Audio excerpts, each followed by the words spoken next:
Well, good evening. It's a pleasure this evening to have my good friend Julie Mason. Julie and I sit next to one another in the basement of the White House press room. At one point, Julie was sitting on the right of where I sit, and now she sits on the left. So changed news organizations, but not a lot changed. Still down in the basement. Yeah. But a great place to be and to observe White House operations. I like to think it's like the movie Platoon. You know how the goody two-shoes were upstairs in the bunker, and then like the cool guys were down below ground. That's what the White House basement is like. Well, yesterday there was a reporter who hasn't been around for a while who came back, a television reporter, and was saying that she tells people what wonderful camaraderie there is. And I think that camaraderie particularly exists in the basement. Definitely. Yeah. And they were doing some filming yesterday morning, and the reporter who did his piece several times, he would come down the steps and he said, "Now we're entering a dark and dingy area." So I meant intellectually. So I finally said to him, "It is not dingy." It was dark, but it was flooding, as I recall. It was damp. Yeah, so that's true. Fortunately, he wasn't there when the flood came. Well, Julie is a reporter for the DC Examiner, Washington Examiner, and she has been a reporter for the Houston Chronicle as well from Houston. She worked in Houston and then has worked in Washington at the Chronicle and then moved to the Examiner. Can you tell us about how you got to the White House and where did you start? And journalism, what was appealing to you then, and how do you find it now? I always wanted to be a journalist ever since I was very young. My mom had wanted to be a journalist, and she was not allowed because in her generation, in Natick, Massachusetts, young women didn't become journalists. They became teachers, nurses, or some other thing that was appropriate for women. So from a very young age, she'd always pushed me towards journalism, and so it was always a goal that I had growing up. I never wanted to be anything else. And I started out as a clerk in the Washington Bureau of the Dallas Morning News. This was when I was still in college, and clipping papers, making coffee, getting lunch for the other reporters, which is something that they would never ask a clerk to do now, but I guess in the 80s it was sort of anything goes. And I always had my eye not on the White House, but I always thought it looked kind of cool. And my bureau chief at the time covered the White House, and he made it look kind of fun, and he made it seem fun and not something that was so very serious that it was unattainable. Of course, I knew I'd have to pay my dues, and that's what I did. That's how I got to the White House. I worked my way up in journalism through covering local political beats, and then state politics, and then national politics. I covered a couple presidential campaigns. And then after I covered John Kerry's 2004 campaign, by then I was here in Washington. Then I got assigned to the White House. So I've been covering the White House since right after the 2004 campaign. And first I covered it for the Houston Chronicle, which is a paper I worked at for 20 years. And then I got laid off in October, which is what happens these days in journalism. And I got picked up right away by the Washington Examiner, which has been an interesting experience. But they're great, and they're serious about covering the White House. And they recently sent me overseas with the president, so I have no complaints. I have a job. Yes, the basement where we sit has just been decimated. Decimated. Baltimore Sun gone. Yeah, Chicago Tribune, seriously scaled back. Yeah. Houston Chronicle, well, their White House reporter got laid off. Media General. Media General dissolved. Cox Newspaper Bureau dissolved. And there hasn't been much that has taken their place. We have a few more bloggers at the White House, but that's not the same as having a newspaper bureau and with a reporter assigned. So it's been sobering. It really has. What do you think the impact is going to be at the state level with not having Washington Oh, it's operation. terrible. You look at Copley News Service, which broke the Randy Duke Cunningham stories. Their bureau shut down. So it's that tough coverage of local delegations. You think of the Texas delegation to Congress. I mean, they're all about half crazy, and they deserve constant, full-time monitoring. And there's just a couple reporters still doing that. So it's very, very sad. There's going to be a great loss of public watchdogging. I mean, the world probably has enough White House reporters, but in terms of local coverage in Washington, it's just disastrous. Yeah, and it really has changed greatly. One of the things that you do that I should have mentioned right at the start, in addition to your work with the Examiner, with print, is that you're very comfortable with new media. You do television. You do a lot of MSNBC. Yeah. And, God bless MSNBC. And then you also did blogging for the Houston Chronicle, and now for the Examiner, Examiner as well. That's the thing, as a newspaper reporter, you can't just do your story for the paper anymore. You have to file one version to the web, and you got to blog some stuff, and then you got to go on TV and do radio, and then you have to write your story for the paper. It's usually it's your last priority of the day. So we're all multitasking now, and it's a survival thing. Although it doesn't save anyone's job, it does. I don't know. It just feels like what you have to do now. Do you find that your reporting is better because of all the different types of things that you do? Definitely. When you're working on one story a day or a couple stories a day, you can really get tunnel vision.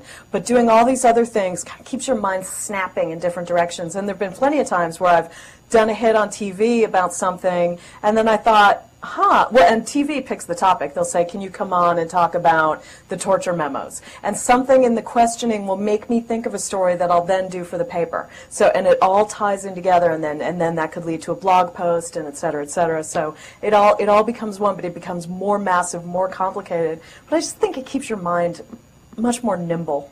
Yeah. Well, yesterday you started with radio. I remember you said yeah. When did you go on radio? I did. There's this great radio show I love in New York called The Takeaway that's on public radio in New York, but the show is on at 6 a.m. So I have to get up at 5 and go down to the Christian Monitor. Christian Science Monitor has a great radio studio that they use for various things, and I did the show from there. It's on at 6 in the morning. And then I went home and slept for like a couple more hours, and then I got up and went back into the White House. Yeah. What kind of stories have you been working on in the last few days? Well, I did a story for today's paper about how many czars Obama has in his administration. These are people who don't require Senate confirmation. They don't have to be confirmed by anyone. They have an enormous amount of power. Usually they have the president's ear, but they don't have the accountability of, say, a political appointee, someone who does have to go through that process. And I did just a piece about how many he has, more than a dozen, by some estimation 18 or 19, but I think he has about 16-ish. And just how there's a concern about all this unchecked power and what their influence is, and just things like that. And that was kind of a fun story. We try to go a little bit, not off the news. I cover Spot. I covered Obama's first cabinet meeting yesterday. But then the czar story kind of grew out of that. It was like the cabinet members, like, yeah, whatever, but he's got all these czars. So we kind of try to do a little different take on the news. Yeah, because his first cabinet meeting is very late. Right. Bush's first cabinet meeting was within the first week of his presidency, and most presidents do that. They have at least a symbolic cabinet meeting. And you could say on the one hand, maybe he was waiting until everybody was confirmed, but everybody isn't confirmed. That's right. Sebelius. That's right, Sebelius, yeah. Right, hasn't been, and then Vilsack was on the road. So it's kind of hard getting everybody together. It's been such a fractured process. I don't even feel like I have a good handle on this cabinet. I don't even think I could name them all at this point. I mean, I could if I really put my mind to it, but it's just been such a process, and one step forward and two steps back for him, and the cabinet really hasn't emerged. It's all policy is still from the White House out. It's not from the agencies in. Yeah, and I think that's probably what we're going to see. Yeah, I think that's the policy. And I think the gathering date was probably a good indicator of that. Of where it ranks on the priority list. Yeah. Yesterday when well, let's not take yesterday because you had to get up to, well, because when you got up to do WNYC in New York, what did you read beforehand? And how do you prepare for something like that? At 6 o'clock in the morning. Right. Do you do it the night before? Yeah. I often do prep for that kind of thing the night before. I knew their Monday morning show is about the week ahead and what's coming up. And so I just kind of noodled around and, read the latest White House briefing and figured out what they were up to and what Congress was up to. So, because there wasn't going to be much news before the show, like overnight. And so that was easy. For TV, they tell me an hour before I go on, usually, what I'm talking about. Sometimes they don't tell me, they can't tell me. Or not they can't, they don't know until like a minute before we go on what we're going to talk about. And that's kind of rough. That's scary. I like to have a little time to do some prep. I hate going on not knowing. And there have been times where they've thrown something to me about some bill that I hadn't even written about or covered, and you have to kind of bluff your way through. The cable TV, they have so much time to fill that so much is so slapdash that you can't even believe it. And they have experts, so-called experts on that are really not prepared at all, but that whole operation is so seat of pants. But it's terrific in a way. It's stimulating, but at the same time, I don't want to look like an idiot. So I usually get an hour to figure out what we're talking about and what I want to say about it. And hopefully it's something I'm working on, so I have a little bit of understanding. But sometimes it's not. I've gone on to talk about Blagojevich, which is something I haven't written about, and about the New York Senate race, which is also something I haven't really covered, but I do my best. Yeah, if you have an hour. But sometimes what happens, I know in ones that I've done, is that you do your pre-interview with the producer, and they tell you what the topic is, and then you go over, say for me, because I just go on very occasionally, they want to make sure that I know something. They know that you know something, so they don't have to do this kind of thing. But they'll go over what they want to talk about, and so we kind of settle everything, and then you go on, and it can be absolutely entirely different. I did one with a station in San Francisco that was around the time of the inauguration, and we were going to be talking about the nomination process, confirmations by the Senate. So I had all my stuff together, and so they spent the entire time asking me about the move in and out of the White House, how physically the Bushes are going to leave and the Obamas come in, and the subject had absolutely never come up in our pre-interview. Like, do they have movers? Or do they have boxes? That's right. Was it that kind of thing? Yes, right. I mean, it's interesting, but it is. But if they could have told me beforehand, I would have appreciated it. Do you have that kind of experience? Yeah, all the time. Yeah. So I don't know what happens if they're new people, in an hour or what. Well, for your general knowledge, what do you look at? What do you read? What are the various kinds of ways that you get information? I'm on lots of lists. A lot of people now will do an email list, and they'll send out a bunch of links.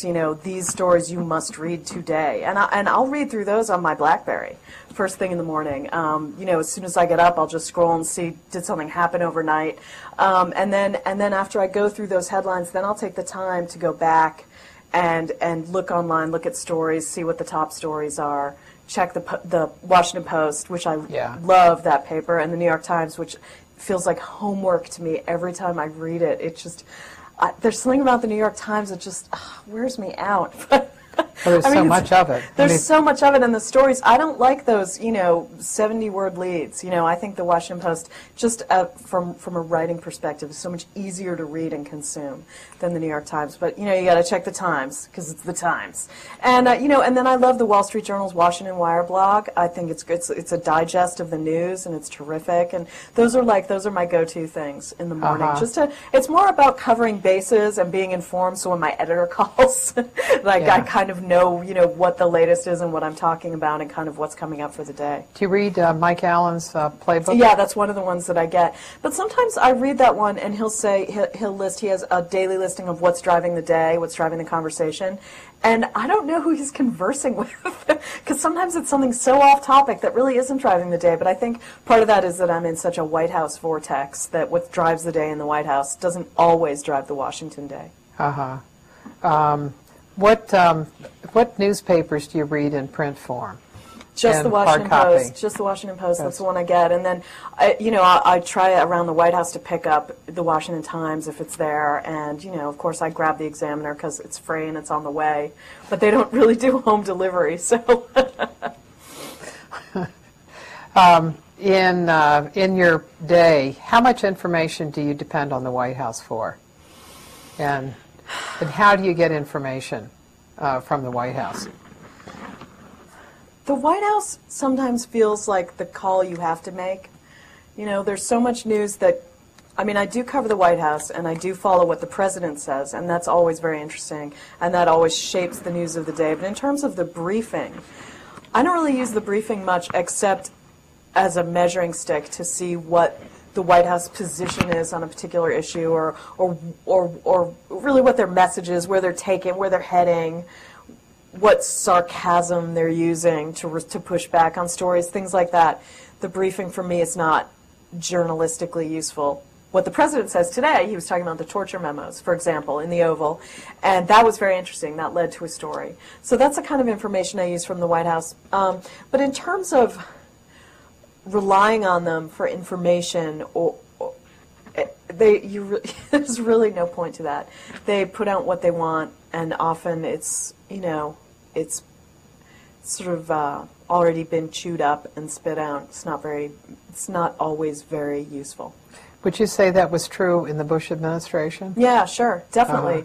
Definitely. These communications operations are so slick and so sophisticated that they are almost they spite the news. You can't really get a straight answer or a meaningful answer. I don't know how the president reaches his decisions. I don't know what was considered and rejected. You just don't really get much other than what they dole out, which is usually not. It doesn't have a lot of depth or texture or deep meaning. Do you think that their commitment to transparency during the campaign? No, it's farcical. It doesn't apply to news. I was going to say, do you think that is going to put them in a position where they're going to have to provide more? Here, what they did with the torture memos is they released the decision-making process. They took it from the consideration of what kinds of alternatives they had through the adoption of a policy to its implementation. And if they can do that about previous administrations, you could make the case, why can't they do that with their own decision making?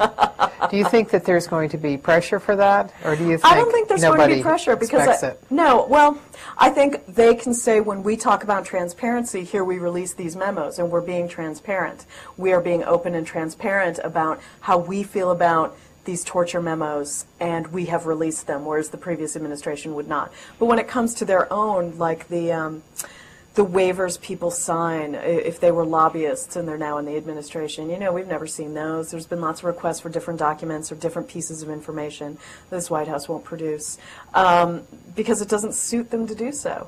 And I don't think there's ever going to be much public pressure for any White House, especially an incredibly popular president, to respond to the demands of journalists, because they will simply demonize reporters, which is what all administrations do. So there's never public support behind journalistic inquiry, except when it becomes something like the war in Iraq now.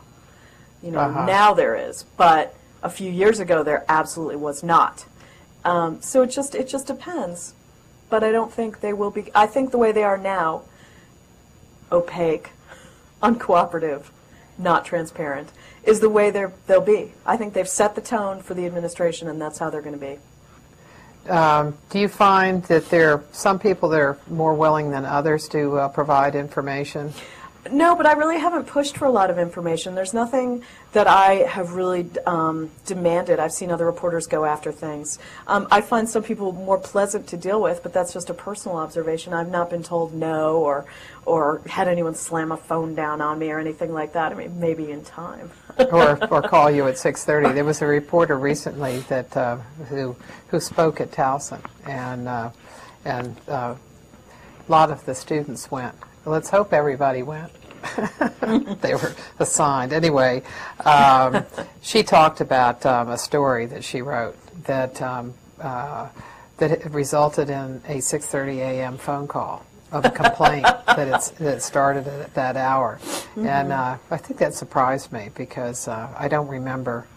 Well, say in the Bush administration they did it differently. Mm-hmm. They did some of they did calls. I think probably within calling hours. Yes, within normal business hours, definitely. And emails, and lots of emails. I think one of the things that's happened with emails is it's provided an opportunity when they've gotten upset with a story to just immediately respond, hit send, and they sometimes do so. From a scholar's point of view, those emails that they send are presidential records. Yes. So at least we can track that. Well, what scares me is some of the emails I sent them might also be part of the permanent record. That's true. So tomorrow's scholars will be wondering what I meant by that and the use of inflammatory language. But what surprises me about that is that Obama is so popular still, especially with Democrats. He's got like 90% in the Democratic Party, something like 67% overall. And so disdainful of reporters. Why do they care so much what people write? Because obviously it doesn't affect his standing, his popularity. Well, your standing in the Washington community can have a corrosive effect.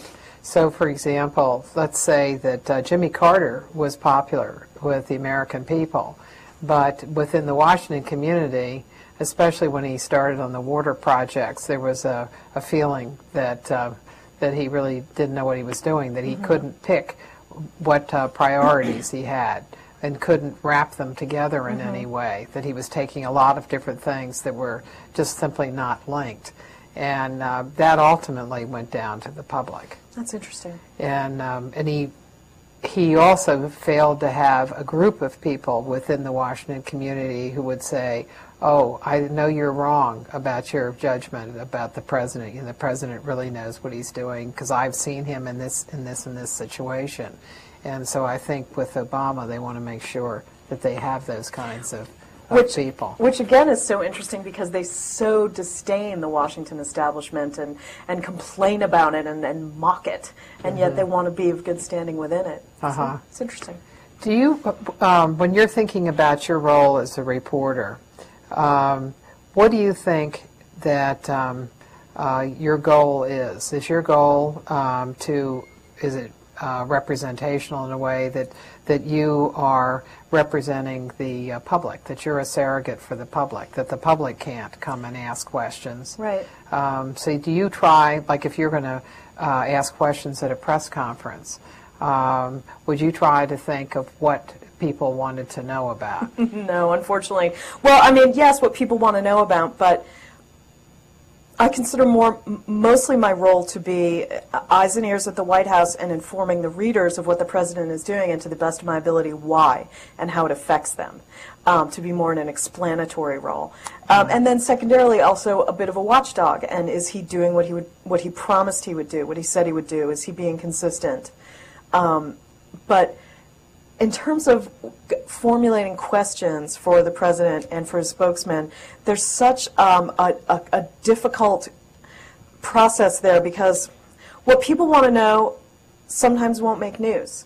And when you do have a chance to question them, you want to make some news because that's also your function. But what people are interested in isn't always what's going to make news. I'm trying to think of an example. But I think sometimes people are interested in broader questions, and I think reporters are interested in much more, I don't want to say gotcha questions, but they want to get the president off his talking points, and they want to get the president to say something new and different and to advance a story, to move it along. whereas I think the public sometimes are a little more circumspect in what they would like to know. So it has a public service. There's a public element to it, but it's not a direct relation. Uh-huh. What do you think the benefits are of questioning the president? I was just putting some things together of the three types of settings that that presidents respond to reporters: press conferences, short question and answer sessions, and interviews. And the short question and answer, would you mean like that, like a pool spray? yeah, right. So in a session where, let's say, like today with King Abdullah, and that he's going to take some questions as they're seated in the Oval Office, that only a pool can go in because not everybody in the press corps can, and so those sessions have been normally. Every couple of days. So in the first 100 days, let's say, of Clinton, I think, had, in his first 100 days, he had 82, I think, sessions, right. Q&As. But he also had press conferences, and he had some interviews. Bush had, I think he had around 59, a little shy of 60, and Obama's had 16. And which I take to say, he wants to control what kinds of things he wants to do, what sort of settings he wants to put himself in. He wants to put himself in interviews and press conferences, particularly high-profile press conferences. What do you think they get? What does he get out of it? Of say, the press conferences, things that are high-profile. Well, both times he's used them to highlight something that was important to him. The first one was the stimulus package, and he wanted to talk about that, and he knew he was going to get questions about that. They game out what he's going to get asked.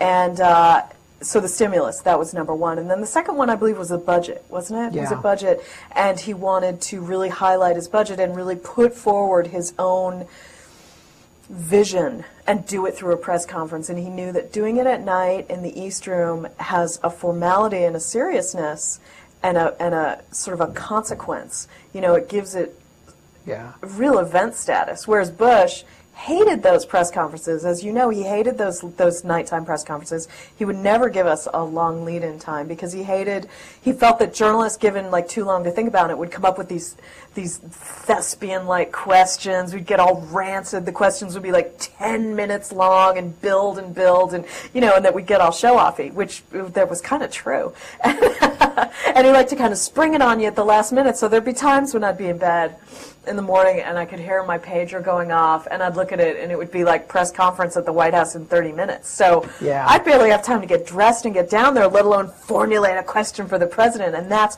what he banked on, and he loved that. He loved that element of surprise.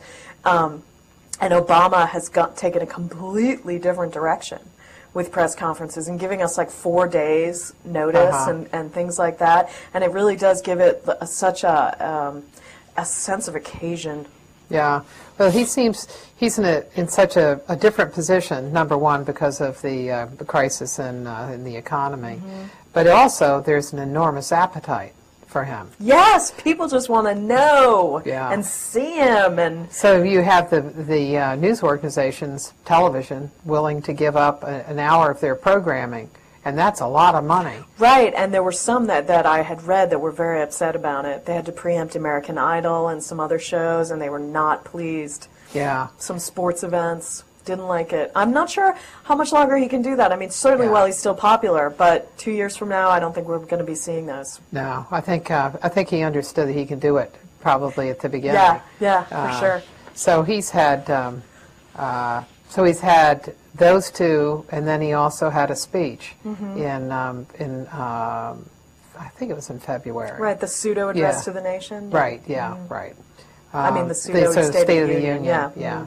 Which goals? He talked about the economy. But one thing I want to mention about those pool sprays, like today in the Oval Office, when there's only a few journalists who have a chance to ask the president, they are very mindful of asking things that can be of general use. They're not going in there and asking a question that they need for their story. I mean, there's a real mindfulness, it's a very collegial mindset among the reporters who are in the pool to go in and ask the president questions that are timely, that are general, that other people can use, and also that will create news, but it's not just for them. You know, they're not going in and asking like a little internecine question that no one else can use the answer to. And I think that's an important facet of White House coverage, is that we do get so few bites at the apple that there's a real sense of collegiality about it. That the president is not anyone's possession, that we all have to work off the same limited amount of information from the White House. Can you tell us how a pool works? Like, say the one today, how many people were able to go in? I don't know. I didn't see how many people go in. Generally, there's one each from the wires, and they expand it at the White House to include AFP, which is the French wire service, and they get in all the pools around the White House building. And then there's the AP, Bloomberg, Reuters contingent, right? And then there'd be like one newspaper reporter, and we rotate that. It's an alphabetical rotation. We come up once a month for that. Today was the New York Times. And then there'll be, a TV crew, and sometimes TV doesn't go. Sometimes they'll just send a producer in. Like towards the end of Bush, like a camera, didn't always go. Sometimes, there's other cameras there, and White House cameras and stuff like that. And then all the still photographers go in, and that's a big group. And that's a big jostling group of photographers right there. So, I want to say a little over a dozen go into the Oval, and it's usually quick in and out, and they pull you right back out. And sometimes you ask a question, sometimes you don't. If in those instances when you're on the pool, who do you talk to about what questions you're gonna ask if you get the opportunity? Sometimes it's. Do you mean who from the White House, or no? Oh, from the other. From other organizations. Like if you think maybe you're going to get a question, who will you talk to? The other reporters, and it's usually a consensus thing. We do talk and decide, and like I've had other reporters in those situations come to me and say, "Look, it looks like you're going to get a question.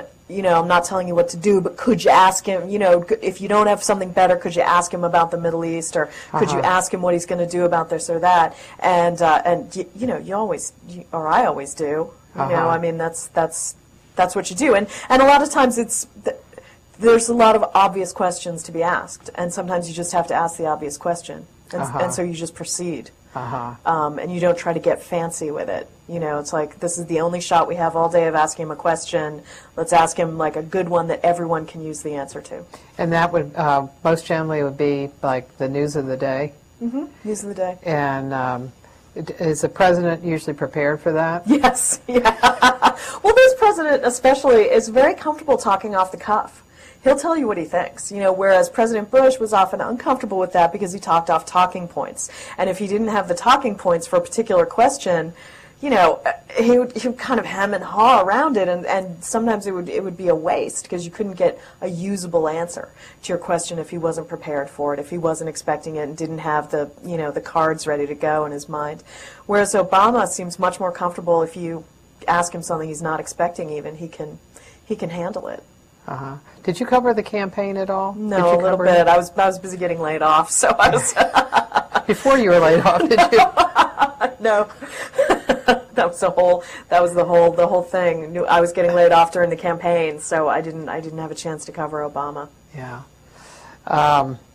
Can you tell us about the trip that you took? Yes. With the president. How did your organization decide to send you? And give some idea. I don't want you to give out any secrets here of how much it costs. Oh no, it's not a secret. How much? We haven't seen a final tally yet. I was told the Correspondents Association considers the bids for the airplanes for travel when we travel with the president, so they can usually give out a rough estimate of what the trip will cost generally. Because that's the most expensive. That's the most expensive, especially on this trip. President Obama went to London, then we went to Strasbourg, France, then Prague, and then we went to Ankara and Istanbul in Turkey. So what gets expensive on these trips is the airplanes going from place to place. And because the president flies on Air Force One, and he can take a small press contingent on Air Force One, there's room for about a dozen journalists. And he flies with the pool. But then everyone else, there's almost a couple hundred of us on a charter plane that the White House hires and that we all pay for. And that's the most expensive part of the trip. And they had estimated that was going to be about $20,000. And so that, and then you factor in, you know, lots of transportation, lots of buses, and then the filing centers that we work out of, and then hotel rooms, and, you know, and then miscellaneous and all the food and everything, it starts to pile up. So I haven't seen the final bill yet, but I think that's about how much it'll be, hopefully not more. So the Examiner, the Washington Examiner, small paper, it's only been around a few years, but they really want to be serious about journalism. They really want to be credible. So my editor and I sat down at the end of last year, and he said, I want you to go on a foreign trip, probably the first one. He's probably going to go visit the Allies, the first big overseas trip. And we kind of guessed how much it was going to be, usually about this much. It costs more to go if you're going to go to Russia or something like that. It tends to be a more expensive trip, and the president will tack on more visits. But something like to Europe, that was going to be manageable. So we decided to go. The White House, about 2 weeks out, sends a sign up. You have to give them all kinds of information. You have to they get visas, they get everything for us. And they really plan the entire trip. And all you do is show up and go on it. We show up at Andrews Air Force Base to fly overseas. And we take turns on Air Force One, but a lot of people don't always want to fly on Air Force One because, first of all, it's a lot of work. It's a lot of extra work to fly on Air Force One because you're representing all the people who can't fly on Air Force One, so you have to be very vigilant. The White House briefs reporters on Air Force One, which I think you're probably familiar with, but not on the charter. So when you're on Air Force One, it's a lot more work. It's just a lot more work, and you're with the president, and so you're running around a lot more, and it's a lot more work. You have to file more work. And when you're traveling overseas, you come to regard the charter as like the time when you get to sleep. So people generally tend to want to fly on the charter. But so that's just the logistics. But it was a very, very eventful trip. Just in terms of usually these summits, these world leader summits that we go on, produce very little news, and they're very boring and hard to cover. This one was eventful. Obama had some things he wanted to accomplish, and some he accomplished and some he didn't. In both cases, news was made. He had wanted to get some commitments from other countries to send more combat troops to Afghanistan. He had really hoped that they would step up with that kind of support, and they didn't. In the end, they didn't. They like what he's doing. They're 100% behind him, but they're not sending combat troops. The war in Afghanistan is really, really unpopular in Europe, and so those leaders were not willing. They're all made terribly vulnerable by this global economic crisis, so they weren't willing to expend any of their own treasury on what has now become Obama's war. So that was something really interesting to cover on this trip. It's not something you could have covered from back here. You definitely had to be on the trip. And then at the same time, there were fun things, like he met the Queen of England. You know, and that was great. And then Michelle touched the Queen, and that became a big thing that everyone was talking about. And it was interesting to see the President and First Lady overseas because they were very different over there than they are here. When he's here, he's grumpy. He's impatient. And when he was over there, it was like he was campaigning again. He was so happy. He was loved. And he was not being questioned or challenged. Congress was a million miles away. We weren't even that close to him. He was so happy, and you could see it in his gestures were very broad, and people were crazy to meet him, and screaming crowds. And Michelle Obama, who can be a little tough here, she's doesn't have a lot of real warmth, but when she went over there, she was extremely demure, and she was very ladylike and soft and almost kind of shy. And people were going crazy for them. And we were kind of laughing, saying, well, they're not like that at home. How did you decide what stories you were going to do? What can you do beforehand? Beforehand, you get a pretty good, rough idea of the president's schedule, of what he's going to do on every single day, who he's having meetings with, where you're going to be. You get a sort of a preliminary schedule. And so I sat down with my editors before I left, and we went through every single day and said, well, the story here is going to be this, and I'm probably going to write about that. And so we came up with a rough sked of stories that I was going to do when I was over there, with the understanding that once you get over there, sometimes these plans, get blown up. There's news that you can't predict, and there's all kinds of things that you didn't foresee that become stories, or something you thought was a story isn't a story. So we had a rough outline, and for the most part I pretty much stuck to it. I added stuff to it as I saw more things, but I would do 2 stories a day plus a reporter's notebook, which was kind of funny little items that weren't really stories but that were noteworthy. So I had 2 stories plus the notebook, plus I was blogging my head off the entire time. I took my digital camera and I took a lot of pictures and posted the pictures on our blog, and that was really popular. They were really happy with that. It just gave it a different, you're kind of coming at the story from all different sides. So we got a lot of hits on our website for that, and that was great.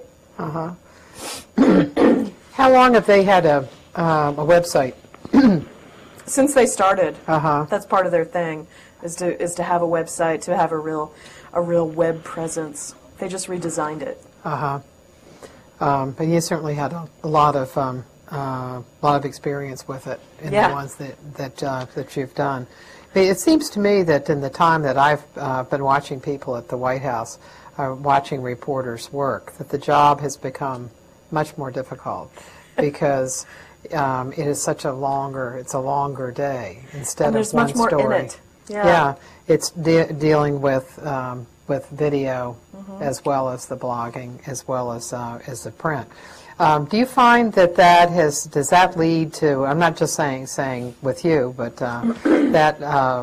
but in the blogs that you read, do you think that leads to immature stories coming out? Definitely, I do, because there's so much pressure to, as soon as something happens, slap it on the web. Like, you don't have time to check to make sure if it's true or not, or to run down some more sources or get someone on the record. It's just slap it up there and try to get as many eyeballs on it, and then either flesh it out later or something. But I think it does lead to some pretty crappy journalism, and it's true. All these different things that we have to do. This is something that we talk about a lot at the White House among the press corps. Is like, instead of just doing one thing well, a lot of us feel like we now do 4 different things not very great, not that well. So we're so scattered and the day is so short.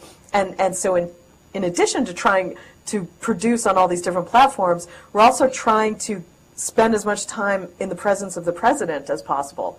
So, if he has a speech off-site and we go to that, that's 3 hours gone out of your day, when you could have been blogging or working on your story or going on TV. And, right. So it's really hard to get eyeballs on the president as much as possible and do all the work you're expected to do. I'm not whining about it. I'm just saying that there's so many demands on your time that you end up doing everything sort of halfway rather than just one thing very well. Uh-huh. And that's too bad, because there's so many talented journalists at the White House.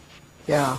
I noticed in President Obama's case, they bring the reporters in, like say he's going to have an event in the East Room, and he brings them, they get brought in early, even before the audience comes. Oh my God, yeah. And so you're there, and then he has a tendency to be late.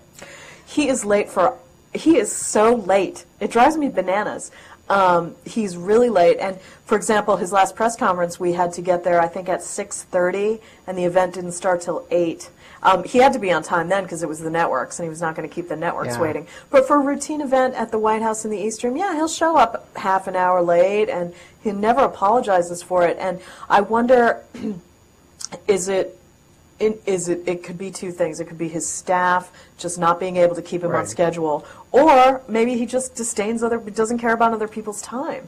And he never apologizes, he never acknowledges his lateness, but he is so often late, and it just throws everything out of whack.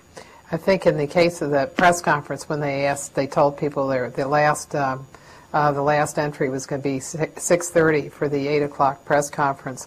What ended up happening is that people said that they were going to bring in water, and they were going to bring in snacks, and so there was an announcement that we weren't allowed to bring in either, no water, no snacks, and so then after that, then they said, and there must have been complaints, that the last call was going to be at 7:20, and so they finally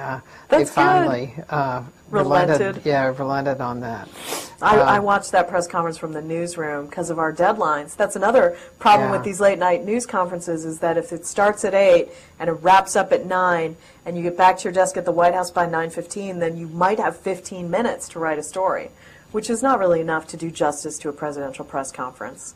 So I and some other journalists had to watch it from our newsrooms, watch it on TV and file that way, which is a difficult way to do business because you want to be there. There's so much more you get from being present when he speaks rather than watching it on TV. There are a lot of reporters that don't come to the White House, that cover the White House, but are not there. Although that was much more a feature of the last year of the Bush administration than Journalists now. in absentia. Yeah, out on the campaign trail.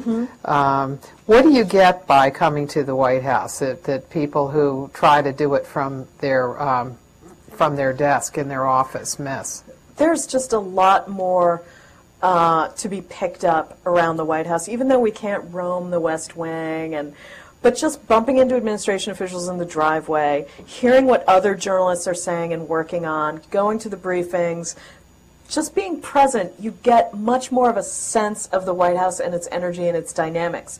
When you try to do it off campus, it's really hard, and you never really feel like you're getting the full story. I mean, there's some days when I work out of my newsroom and I don't go into the White House. Today was one of those days. And I felt very disconnected from what was happening there.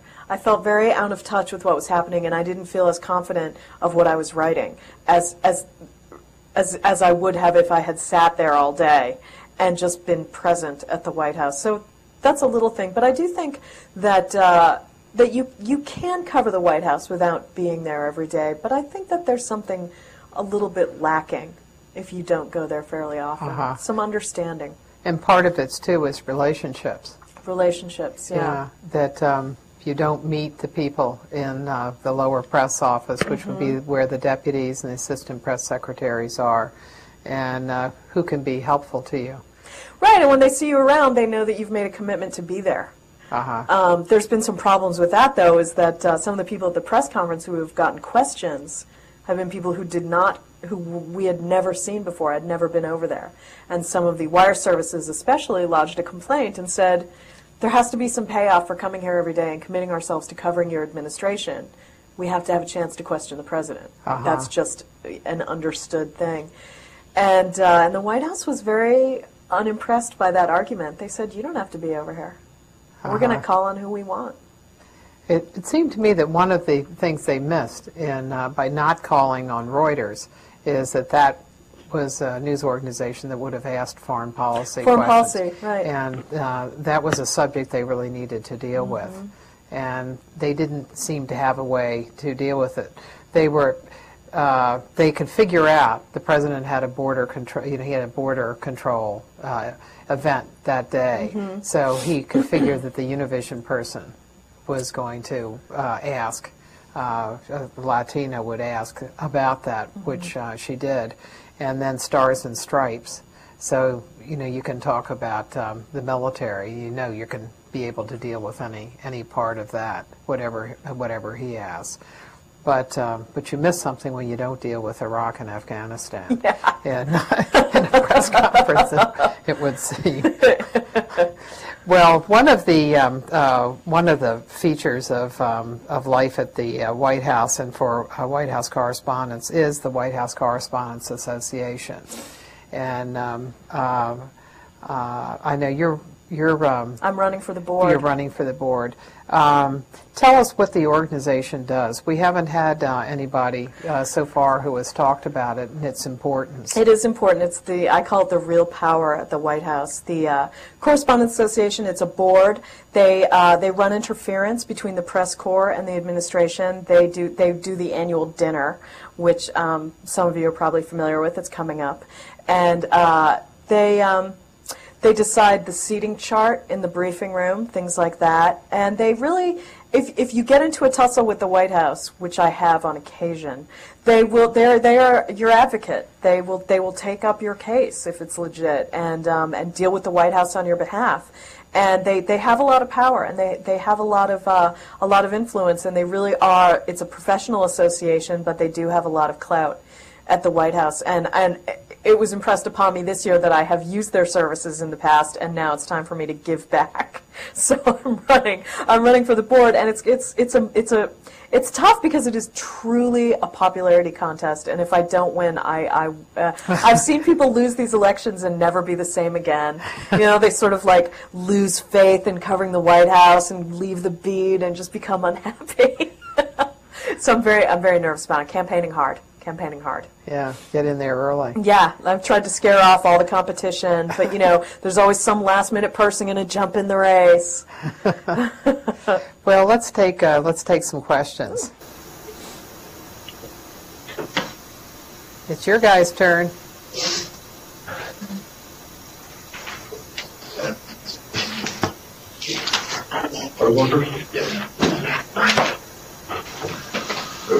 At one point, at one point you said that what would drive the Washington, D.C. news would not necessarily be driving the White House. Can you explain that a little more and give an example or two? Let me think. Let me think of an example.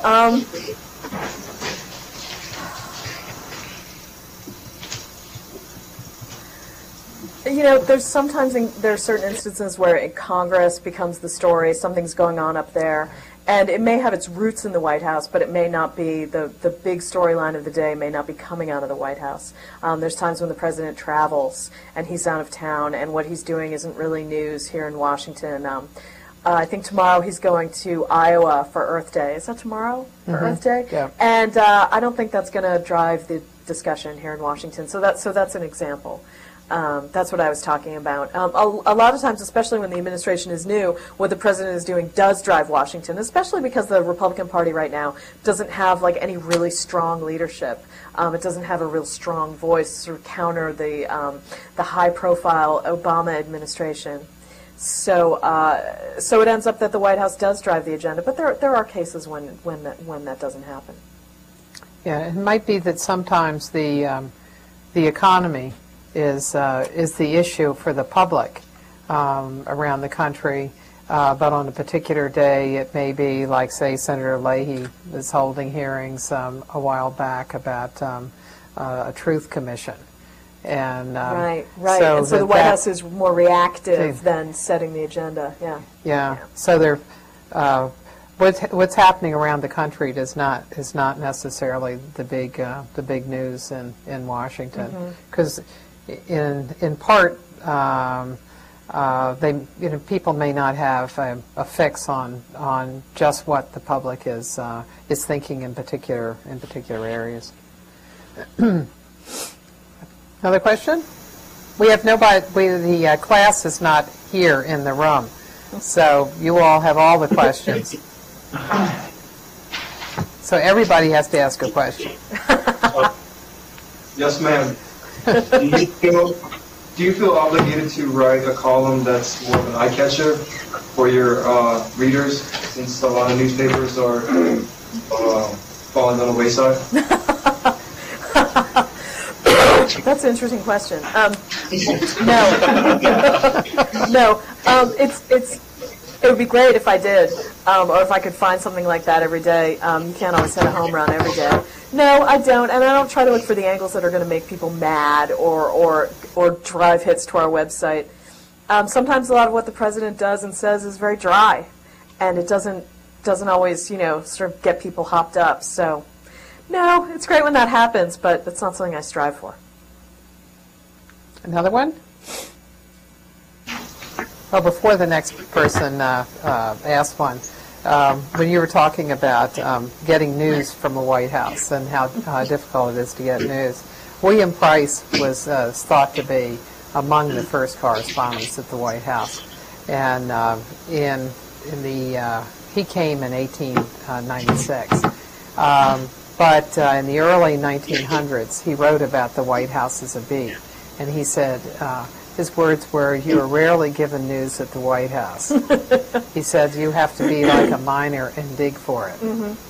And when you do that, and you take on the miner and put on your miner's hat, where do you go? Where do you get information? Well, I think of the White House more as the center of something, and I sort of spiral around it. You know, something's coming out of the White House. Say, for example, Obama says something about the Middle East, and instead of digging at the White House, because all you're going to get is a repetition of what Obama said on the Middle East, I'll like go talk to some think tanks about, you know, or some experts and sometimes you, or if it's not the Middle East so much, but some other issue, you can go to the agencies, the departments that are not often as buttoned down as the White House, and you can get some further information there. So the White House is sort of like the, you know, it's like the crispy center, but there's so much else around it that helps add to a better understanding of where the White House is coming from on a particular issue, or where the White House is heading. Congress is also a great source of news about the White House, because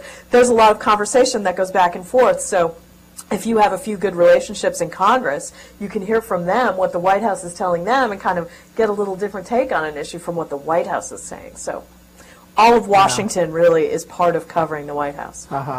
I've noticed in your stories you have a lot of people that you've known from Texas who are good Great sources. I know. Yeah. When I was at the Houston Chronicle, there was such a premium on only use Texas sources in a story. If, you know, even covering the White House, you got to call Texas experts and people at Texas universities and members of Congress from Texas. And so over the years, those became a really good source pool for me. So now I'm at the Washington Examiner, and I'm kind of still calling people from Texas, because those are my relationships, and those are the great relationships that I've built. At the same time, the Examiner doesn't really have the clout, it doesn't have the presence, doesn't have the reputation to get the great callbacks from the good sort of pundit class around town. So I can't really rely on callbacks from people like think tanks here and stuff like that, who would much rather be talking to the Washington Post or the New York Times. So I do kind of keep going back to the Texas pool. That's interesting that you mentioned that. My editors have not mentioned that yet. Well, they've been particularly good quotes. And people who well, they're people I know good. And trust and have worked with for years, and it makes a huge difference when you're talking to them. They trust you, and you know what they're good at, what they're good at talking about. They're all Texans. Relationships really are important. That you mentioned trust. In what ways do you have to develop trust? How do they build trust in you? That they're going to trust that you're going to treat them fairly. By treating them fairly over time, by not trying to trip them up, by dealing with them squarely. When I talk to someone on the phone, I tell them exactly what my story's about, exactly what I'm working on. I don't try to be cagey about it, and I'm myself with them, and I lay out, here's what I'm working on, here's my question to you. And then you quote them accurately, and then if the story changes, you maybe let them know about it, or send them a note saying, hey, it's shifted direction a little, but I'm still going to use this quote, you know, that kind of thing. And you just keep an open dialogue. Interaction with sources is not a gotcha thing. In order to build trust, you have to make them part of the process, because it's scary. Even if you're a pundit, to put your reputation in the hands of a journalist you don't know. You never know how that's going to turn out, and so you have to develop these relationships over time. Yeah. No, that's very true. Somebody else? I think, Roger, there might be a question there. No? Oh, you wrote it. Okay.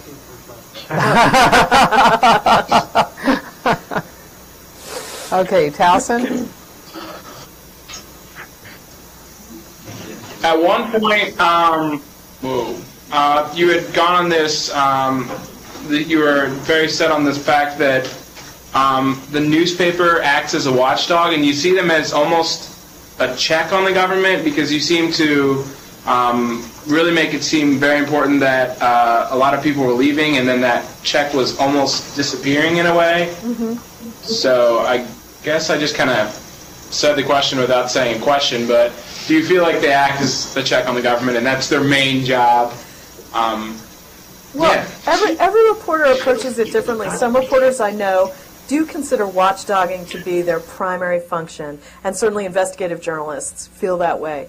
I think government reporters feel a stronger allegiance toward informing readers about what the government is doing, and then secondarily having a watchdog function. That's how I feel. I feel it's more important to tell you what they're up to, let you decide, and then if they're up to no good, let you know about that, or if there's inconsistencies, let you know about that. But first, the first is always to explain and inform what the president's doing, and I think that's very important work. You know, it's very chic here in Washington, and certainly among bloggers, to denigrate the work that White House reporters do, to make light of it. But I think what the president says and does is so important, and conveying that, being a means of conveying that, is a big responsibility. So I put that first, and then watchdogging is always, you know, right in there after that. Yeah, and investigative reporting is it's difficult to do that from the White House. Oh, yeah, it's just impossible. generally not part of the White House beat. And I know the White House press corps took a lot of hits for not having come up with the story on weapons of mass destruction.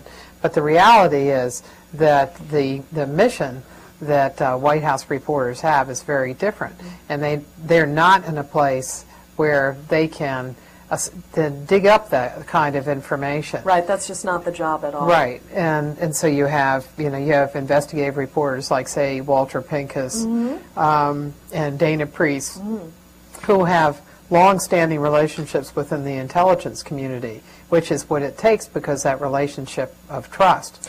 Right, is and they gonna don't be have the very demands important. of like having to Right. write daily stories all the time, which most White House reporters do. Yeah. You were talking about bloggers and their criticism. There was a piece this weekend in the Washington Post about the irrelevance of the White House press corps. Written by a blogger. Yeah. Right, it was Anna Marie Cox had a piece in the Washington Post, a short little piece about like, let's get rid of the White House press corps. All they do is passively receive news. And her proposal was, hey, when the president talks about the economy, send your Treasury reporter or a business writer. Or when the president talks about foreign policy, send your State Department reporter. Well, my paper doesn't have someone at the State Department. We don't have anyone at Treasury. Lots of papers don't anymore. It's just not even feasible. You have to have White House reporters. It's absolutely essential to democracy to have people who are willing to check and challenge and watch the president. It's essential, and the thought that we should be cavalier about it or just blow it off because it's hard and they don't tell us much is very undemocratic to me. I didn't like that, but like I said, it's very insouciant among bloggers to be flippant about White House coverage. It's a hard job. It's damn hard. It's a hard job to get, and then once you get it, it's a hard job to do with any credibility. So, Yeah. that's all. Okay. Not that I feel strongly. Not that I've given it thought or feel strongly. Yeah, I know. It's just people tend to not understand what it is that covering a White House involves. Or who a White House reporter reporter is. is. People often ask me about Tim Russert. Did I see him much? No, he didn't cover the White House at all. Yeah. Nor has Sam Donaldson for many years. Yeah. Another question? Here we go. You just mentioned how difficult it is for what you do. I mean, how difficult is it for a paper like the Washington Examiner, which I'm assuming is smaller, to compete with papers in D.C. like the Washington Post and like the Washington Times? Well, the Washington Times is a little different. I'll take the Washington Post as an example. If someone has, it's impossible to compete against them. I mean, they have like 5 people covering the White House. And plus, if someone in the administration had a big scoop they wanted to drop somewhere, they are not going to give it to the Washington Examiner. For maximum impact, all big scoops must go to the New York Times, Wall Street Journal, and Washington Post. So you just have to take the whole idea of getting big exclusives or these special interviews or a major sit-down with the president before a big speech. You just have to take that off the table when you're anyone other than those 3 papers. So it is tough to compete, but Well, when I said it was hard, what makes it hard is that there's such a range of issues that we cover. You know, one day it's Social Security, the next day it's foreign policy, the next day something else, and you have to get up to speed really fast, and it's never the same day twice. And it's always very challenging, and it's very high pressure, and it's a lot to understand and process. So, and also you're not getting a lot of help from them. You're not getting a lot of your questions answered. You're not getting a lot of assistance. And so it's very challenging in that way. But in terms of competing, at the White House, there's so few opportunities to get an exclusive or to get a big story. Where the competition comes in is writing it very well or having a different take on it or doing a very nice job on a story. And so that's where we compete with each other, on having a good beat on things or seeing something before someone else does, seeing something come down the road or something more like that, rather than trying to worry about, like, the New York Times has some big exclusive, why didn't the Examiner have it? It's just not a consideration. How do you know whether they've read your stories? Sometimes they'll make little remarks about it. Nothing major. Obviously, the Examiner isn't a hugely important paper to the Obama administration. The opinion writers at my paper are very, very critical of this administration, and one of the things that my editors want me to do is write very straight, very fair, not have any sort of slant at all. They want our reporting to be very credible. So the Obama administration hasn't always liked what I've written, and they haven't always treated me great, but I haven't gotten any screams, and I think that if I'd written the same stories in a bigger paper, I would have. But they don't. They're not to the point now where they take the Examiner seriously as a major threat to Obama's stature as a president. Uh-huh. I don't think many papers have that cachet. Uh-huh. Okay. Question? You're at a smaller newspaper now. Do you find yourself able to act differently because of that? Say, before you had just spoken a few seconds ago about being critical of the administration, I was going to ask whether you where you acted differently and tried to please them more so you could get that scoop. But I guess I'm never going to get that scoop. Trying to please them is can you act differently? Oh, sorry. Do I act different? Yeah. Well, can you act differently even? Yeah. Sorry. It is different because when I was at the Houston Chronicle, it was very hard to criticize President Bush because our readers of the Houston Chronicle loved President Bush and they thought he was a terrific president. So there was a lot of pushback from management about writing very critical stories about the president, even as his numbers tanked, even as the war went bad for him. It was hard to get those kinds of stories in the paper. At the Examiner, it's very different, and they don't want to slant on stories. They want stories to be straight. But if a story is critical of the president legitimately and can be supported, then that's very welcome. So it's different. It's a very different experience covering the president for the Examiner, and I feel it has a lot more integrity than it did at the Chronicle, where there was a lot more concern about how readers were going to react to stories. They didn't want boycotts. They didn't want advertisers losing their mind. They just wanted, they didn't want to upset the readers because it became a very bottom line concern for the paper. At the Examiner, there isn't that concern at all, and so it sort of frees up my journalism. I feel less constrained, which is interesting. And it's a tabloid, so my stories are much shorter, which I also find an interesting challenge. Do you find that that they become less colorful in a way because you have to you're dealing with a lot of no, just facts. the opposite because it's a tabloid and my editors keep telling me to try to have a little more fun with it, try to use zippier language and try to use more colorful language, whereas when I was writing for the Chronicle, I was so concerned I had more length in a story, so I was concerned about getting more sources, packing more information in. Now I have a much smaller box and I can fill it with more brightly colored objects. So it's much more fun. I find it much more fun to write for tabloid-style papers. What's the difference of what you write for print, for the web, and what kinds of subjects you would use for video? Oh gosh, for video and blogging, behind the scenes stuff is a really big hit. And that's the thing for White House correspondents. We do get to go to the White House every day, and we get to see stuff that other people don't see. And there's a lot of things that are interesting. It's sort of like a backstage pass to the White House. And so that's what I try to do with my blogging quite a bit, and I've tried to do that a little bit with video. I'm getting a little better at it. But I went on this trip with Obama, and I was just kind of filming some of the preparations for the trip and kind of what being on the plane was like with all these journalists, and landing in Strasbourg at 5 in the morning and stuff like that. It's kind of the behind the scenes stuff, which I think makes really good internet fodder, which is stuff that would never find its way into the paper. That kind of information, and so the paper is much more straight news. And the internet is much more for kind of little offbeat things. What about your writing for the blog? The writing style? Oh, the blog is much more lively and sarcastic, and then it's always much more fun. Not you can have fun and have attitude without being opinionated, and that's a very tough thing to learn and develop. I see younger writers try to do it, but it's something that really comes with experience. Something comes with long practice to write that way, and it's a real discipline. And so that's what a lot of good newspaper blogging is now, is a little attitude, but without opinion. Mm-hmm. Question? Yes. All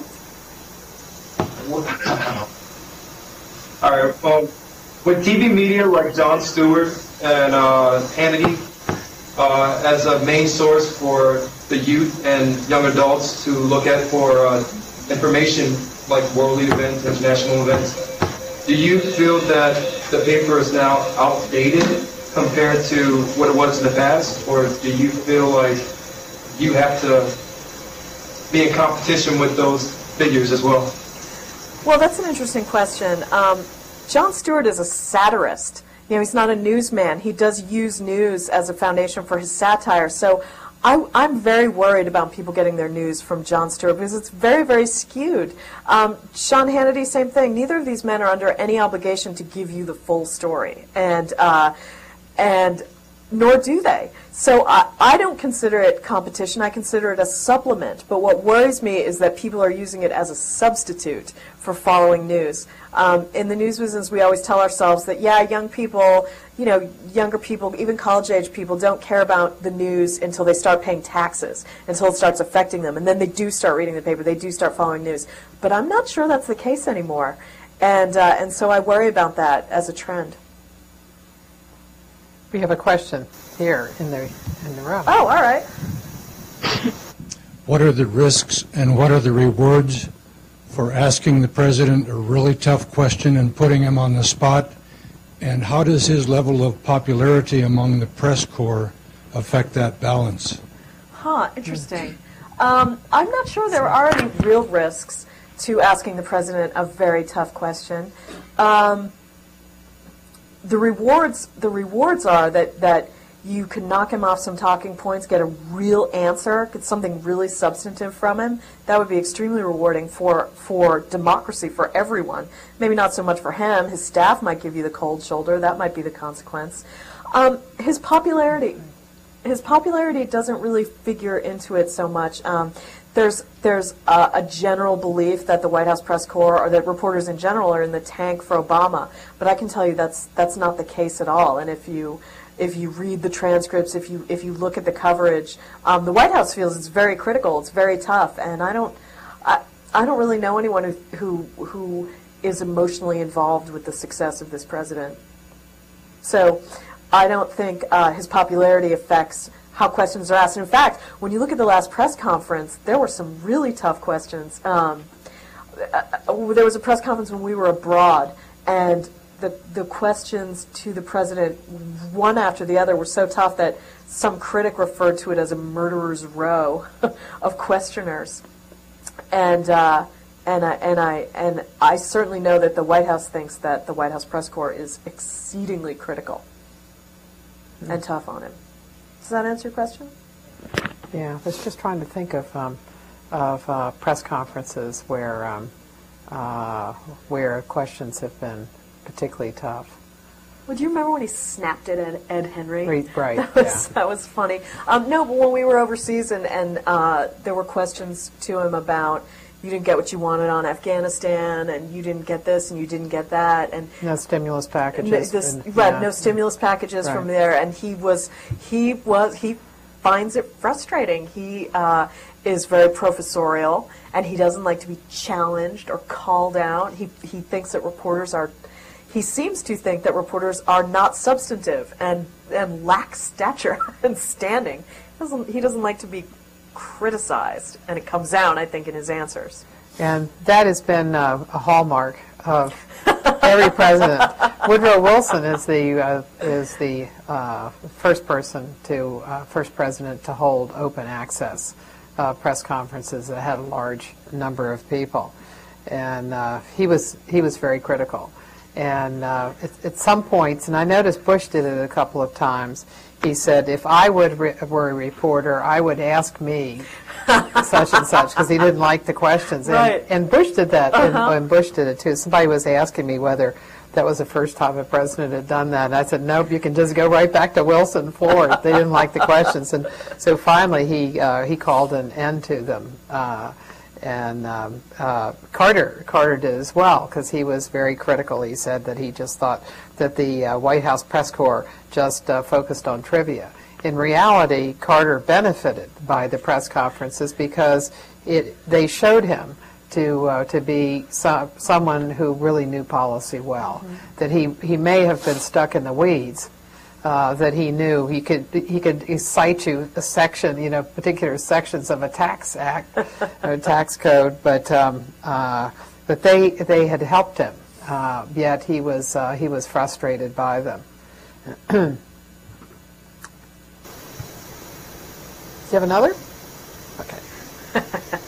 Well, you can work on it. Roger's going to have to come up with one. Okay, Towson? With the growing, dwindling number of newspapers and the actual, economy and stuff, and the fact that a lot of newspapers are actually closing down, do you feel like the government may step in and try and bail out newspapers?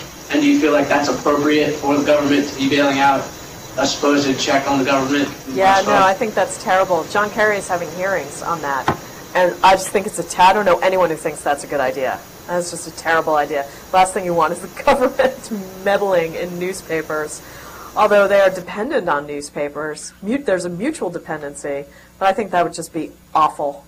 I mean, a lot of newspapers have bad business models, and people don't want what we're giving them, and something's got to give. But I don't think government bailout is the answer. In an earlier time period when newspapers were having difficulties, Congress passed legislation that allowed them to print together, that it wouldn't be a violation of antitrust. Mm-hmm. So you can really go back to the beginning of our country and find with postal considerations, newspapers are allowed to be sent through they were allowed to be sent through the mails at a cheaper rate. Well, in the First Amendment too. yeah. But there are a lot of things that government has done over the years. Aspect, mm-hmm. that they have seen the stake that we have that's expressed in the First Amendment. So what do you see as an answer? Say in 10 years, what do you think will happen to news organizations, newspapers in particular? It's hard to say. I mean, I see a grim future, the rise of niche publishing. Some of my most talented friends in journalism have gone into what we call niche publishing, newsletters that focus on specific issues that are for subscribers, and that kind of journalism, which is still thriving, but general newspapers have died out. I see a lot of niche publications arising, even like Politico, like that model. So they just cover politics, but they don't really worry about the policies so much.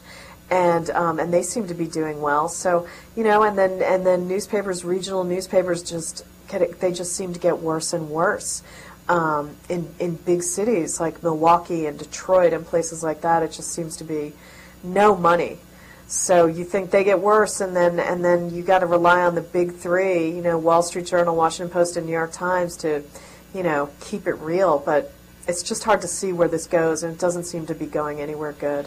Yeah, and you look even at the Washington Post now that we're getting is just a shadow of what it was even a year ago. Right, and what perplexes me is how people are gleeful about this and like, yay, we killed another paper, and these journalists are so arrogant, and man, I hear it, and I kind of get where they're coming from, but I think it's so wrong-headed, especially when it comes from bloggers who are so dependent on news content for to make their blogs go. So, yeah. So, do you think that that some kind of tax or fee is going to be the way to do it? You mean like on the internet? On the internet, I don't know. I mean, once you start giving it away for free, it's hard to go back and retroactively charge. I think people now are used to the idea that news is free and they don't want to pay for it. And the Examiner is trying its own model. Our paper is free, our web content is free, and it's paid for by advertising, and it's all paid for by advertising and by our owner. And that's a model that may come into existence. You see some papers are going to home delivery just a few days a week and becoming more of a web enterprise. That seems to be a trend, but I don't really see why people would pay for the Dallas Morning News online. I don't see that. I think that would probably lead to more citizen journalism, which is a trend that I think is not great for journalism. You need professionals doing journalism. This is a profession. It's not a hobby. It's not a partisan pursuit. It's a profession. And citizen journalism is no substitute for real journalism. What are the steps that, say, when you and your editor have worked on what you're going to write about, and then you do when you send it in, what kind of professionals are there back at the newspaper, like talk about the copy editing, editors, all of those people that we don't see, but who are very important. Very important, and they really protect the integrity of the product. And it makes it so noteworthy when you see a mistake in a story, because you know how many people that story went through. There's my editor, an editor behind him, then the copy desk, and someone writes a headline, and there's a lot of people who keep their hands on a story before it gets published. Mm-hmm. But for example, this past weekend, the Washington Post had its op-ed page was published twice. It was published Saturday and Sunday in a lot of papers in the early editions, and that's just not something you expect to see. Right. But one of the things that's happened is that you just don't have the same kind of copy editing that you once had. There was, not so long ago, there was an article, an op-ed piece about Scott McClellan, who we both knew, that was on the op-ed page of the Washington Post, and his name was misspelled. The entire piece, his name was misspelled, never spelled correctly. Right. And these are some of the casualties of the cuts in newspapers. Yeah, it's terrible. But it surprises me that there aren't more mistakes. In newspapers. You think there's a couple hundred stories a day in most major newspapers, and most of them are done without error, and they're clean, and the headlines are right, and that's the daily miracle. So when we lose people, we're definitely losing quality, in addition to the quality of reporting. Yeah. Roger, do you have one? No. Okay. Well. Yeah. Nope. Good. Earlier you commented on the level of transparency in communications from this new administration. I'm concerned about some of the things I understood you said. Is the press reporting in such a way that this lack of transparency is exposed and greater transparency will be rewarded? And are there other moves that can be made to bring about greater transparency in White House communications? It has gotten some attention. The first thing that happened when this administration came into office was their very first briefing, before Robert Gibbs ever got to the podium. They had an off-the-record, off-camera, not-for-attribution briefing by senior White House officials about Gitmo. And we sat in the briefing and were only allowed to refer to these officials as senior administration officials. We couldn't identify them in stories, which a lot of us, I don't quote people I can't name. I don't use that. I mean, I might listen to it and hear the information, but I can't quote something like that. And this was a major shift in U.S. policy, and the administration wanted to do it off camera and away from, being named and accountable. And that was really tough, and that got everyone's alarm went off at that. And then on this trip that I just went on with the president overseas, again, we got a lot of briefings from people who wanted to be referred to as senior administration officials. In some cases, they weren't. They were mid-level administration officials at best, talking about what the president was doing and what the president was saying. And again, it was information of limited value. The president was doing very real, very important work, and they wouldn't tell us about it, and they wouldn't go on the record about it. And these were things that are important to America that they were just not sharing. And certainly that got a lot of attention. I don't think the media complaining about it will change those policies. I think what will happen is that Obama's approval numbers will come down, and they will be forced to be more transparent, more forthcoming, more on the record. I think now everyone loves him. They can get away with whatever they want. No one's going to call him on it except a bunch of reporters, and who cares what whiny White House reporters think. But as we saw with Bush, they became a little more cooperative when people didn't like him as much. Yeah. Well, thank you very much, Julie. Oh, thank you. Thanks for the great questions, guys. I appreciate it.